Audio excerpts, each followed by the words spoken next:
Videogames Live ist eine Konzertreihe, wo berühmte Videospielmusik nachgespielt wird von einem Orchester und einem Chor und allem drum und dran. Die waren in Berlin vor kurzem zu Besuch und wir konnten da auch vorbeischauen. Ich habe dort ein Interview geführt mit dem Dirigenten und dem Audiochef von Blizzard in Person. Das ist nämlich der Russell Brower. Wurde ein sehr, sehr cooles Interview, das bekommt ihr gleich zu sehen. Dazu gibt es einige unkommentierte Aufnahmen vom Konzert selbst. Die wurden mit der Hilfe vom Bose Park aufgenommen. Da arbeiten Mats, den ihr vielleicht schon kennt vom einen oder anderen Video, und der Basti, die sind da beide zur Hilfe gesprungen und haben uns mit Technik und Kompetenz unterstützt. Vielen, vielen Dank nochmal dafür. Das Interview selbst ist übrigens in Englisch, allerdings findet ihr in der Beschreibung einen Link zu unserer Website. Dort habe ich das ganze Interview nochmal auf Deutsch niedergeschrieben. Da bekommt ihr die Übersetzung zu sehen. Damit wünsche ich euch nun ganz, ganz viel Spaß.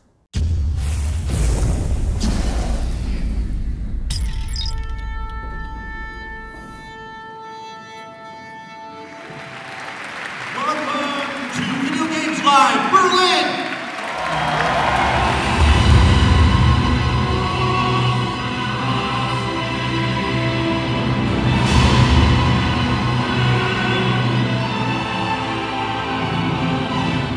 I'm sitting here with Russell, known for many soundtracks from Blizzard, among them World of Warcraft, Diablo 3 and StarCraft 2. Very nice to see you here. It's a pleasure to be here, thanks. So the people already know you from those games. Those OSTs are very, very beloved all over the world. What I'd really be interested in is, how did you get from Blizzard to Video Games Live? What happened there? Well, Blizzard Entertainment has been part of Video Games Live since the beginning. The very first concert at the Hollywood Bowl about 10 years ago now, we were a part of. And for years, when we had our material at the show, if I was in town, I'd come on stage and say hi and just represent, you know, for the company and the rest of our amazing sound department there. And but as I became a bit more proficient at conducting, and Video Games Live said, hey, let's have guest conductors. So I think Gerard Marino of God of War might have been one of the first. Along with John Debney, which is a seasoned film composer and good friend. And I got to do that. So it's been, I've had this new passion. I'm going to spend the rest of my life getting really good at conducting, hopefully.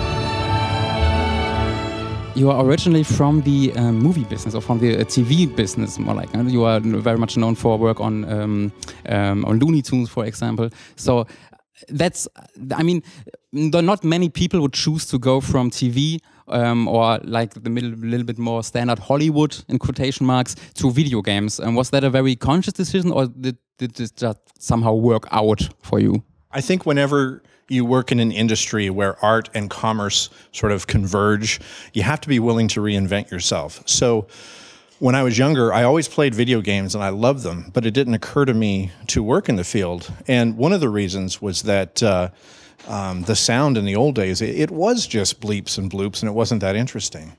But along around the early 90s, and the soundtracks for video games started becoming more real. Even if they were keyboards, they were recordings of keyboards and not just, you know, digitized or synthesized, you know, monophonic pieces or something like that. Even though some great music was written then, once it became richer with greater fidelity, I started going, that looks interesting. So, And then, you know, fortunes change, and I've worked in, as you mentioned, television and film, worked in famous theme parks, writing music for that stuff for years, toys, you name it. But when you do this kind of business, you go where the work is. And long about 2001, 2002, I was like, well, what am I going to do next? And I thought, it's time to do games full time. I had done a lot of part-time work, but let's go into this full time, and it's been no looking back. It's really been a wonderful career since then.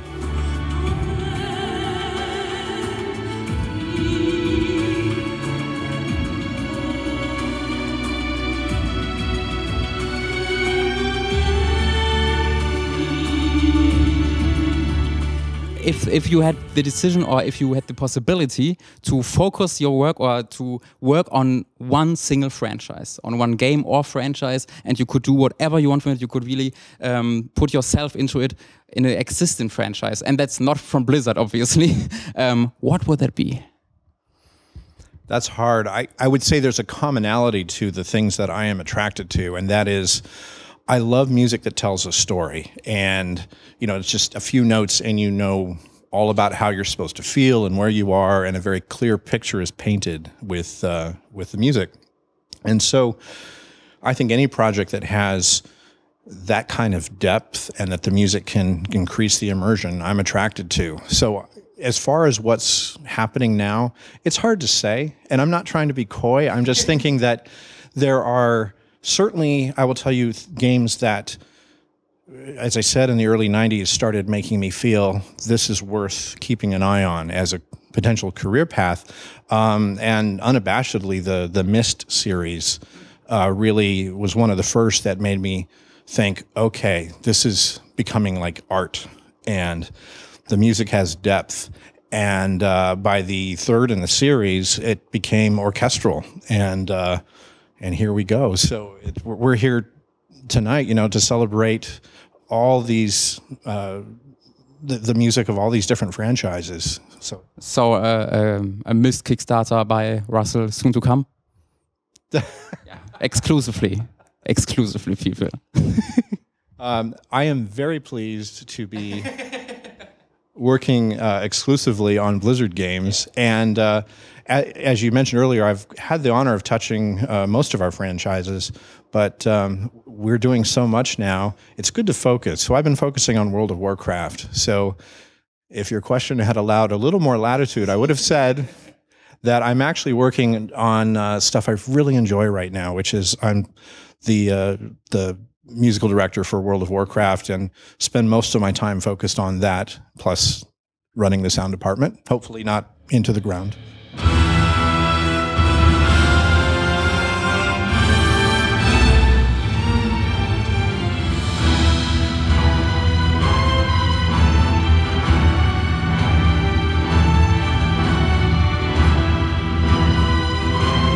What exactly does your workday look like at Blizzard? I mean, you just told me you are going to go to Abbey Road very soon, so that sounds exciting. Is that just that's your typical day in the office, just hanging out at Abbey Road, or what are you actually doing from day to day?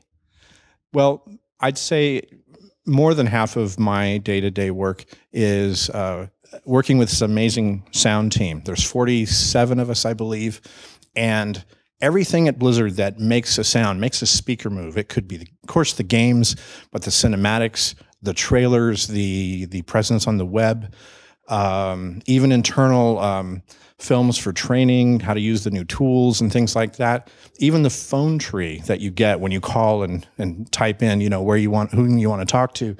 Our department has touched that in some way. So most of my time is spent working with this amazing group of people and doing my best to just make sure that Blizzard's Sonic brand remains as unique and recognizable as it is visually and with the stories or everything. And then after that, my passion is writing music. So as much as I can, I take those moments, usually have to get up really early in the morning, sit at my piano, and start writing.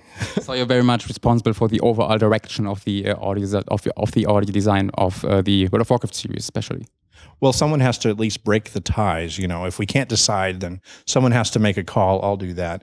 And I say that only partially in jest, because the Sonic, the sound of our game, the branding of it sonically, if you will, that started years ago, long before I was there. Because when I arrived 10 years ago or so, there was already a really rich legacy of existing music and wonderful sound design, top-notch voice acting, the cinematics and their sound design and mixing and the voices and everything are all top-notch. So my job when I arrived was kind of just keep it going, and then as we expanded and started doing more than one project at once, the department expanded and we had to learn to multitask, which is, they say that's actually a myth, and I'm starting to think it is, because it takes a lot of us working really hard to get it all done.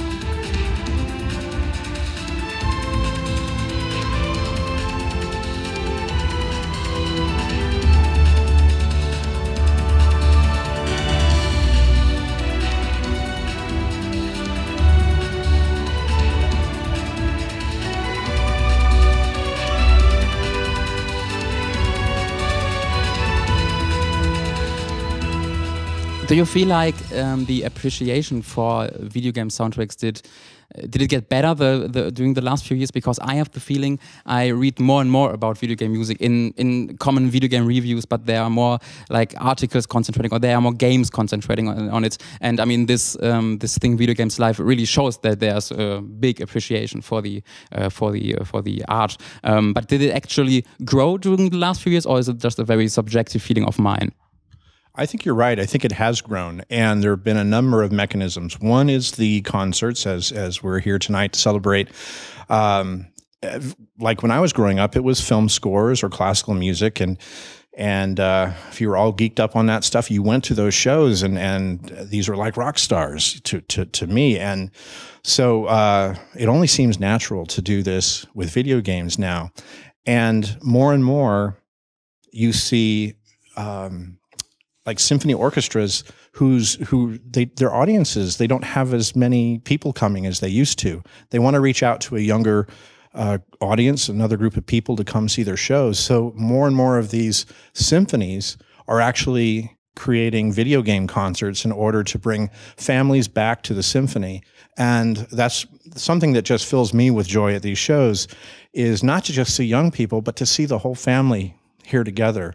And you see parents going, hey, I get it. There's art here, and I don't have to be nervous about my child playing this video game because they're quietly being exposed to some really amazing visuals and music, and it's not all the stereotype. There's some stuff that really it's like reading a great book or something like that. Plus, it's interactive. And so the other thing I think that's been going on the last few years is with the proliferation of streaming radio and things like that, these playlists are curated by, in some cases, hopefully by human beings, and you're starting to hear the game soundtracks and the film soundtracks freely interwoven. And so you'll go from a great film score by any number of the folks we love, and just slotted right in there with World of Warcraft music and all the other bold and epic sounding scores there, and even some of the more beautiful stuff that's more flowing and passionate and romantic will be mixed in with classical music.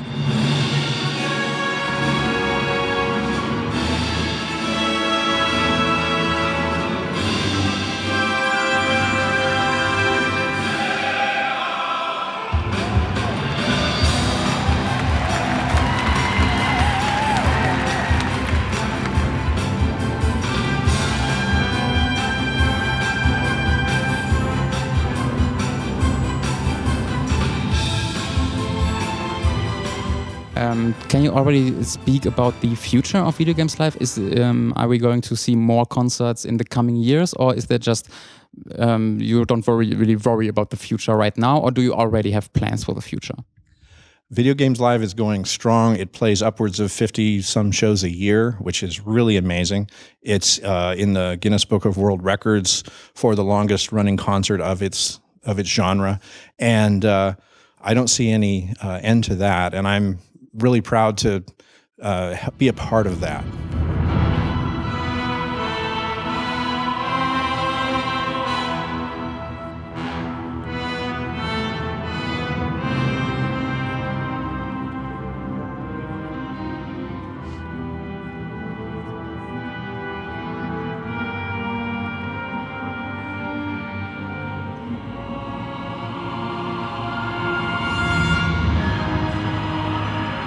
So we're going to listen to the concert in a few minutes, and I'm very, very excited to hear it. And it sounds like you can listen to it too next year when it comes back to Berlin, hopefully. Thanks. Yeah. Thanks a lot, Russell, for taking your time very shortly before the show. Have a nice one, and good luck in the evening. Thank you. I hope you enjoy it.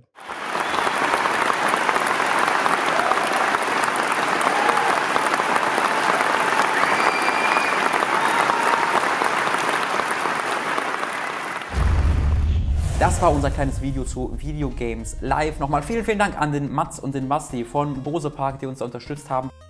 Falls ihr wissen wollt, wie uns das Konzert gefallen hat, dann klickt doch mal oben auf den Link. Da habe ich euch den Podcast verlinkt, samt Timestamp, wo Tom und ich darüber ausführlichst gesprochen haben. Dazu gibt es hier noch den letzten Part vom Toms Bloodborne-Tagebuch, sehr, sehr interessant. Und dann gibt es auch noch den letzten regulären Podcast dort rechts. Außerdem noch ein Danke an unseren Sponsor, an PaySafeCard. Das ist eine anonyme Zahlungsmethode für sowas wie Steam und Good Old Games. Da könnt ihr dann bezahlen, ohne dort eine Kreditkarte oder eine Bankverbindung einzugeben. Alle weiteren Infos dazu findet ihr unter dem Link in der Beschreibung. Ich wünsche euch jetzt noch einen wunderschönen Tag. Auf Wiedersehen.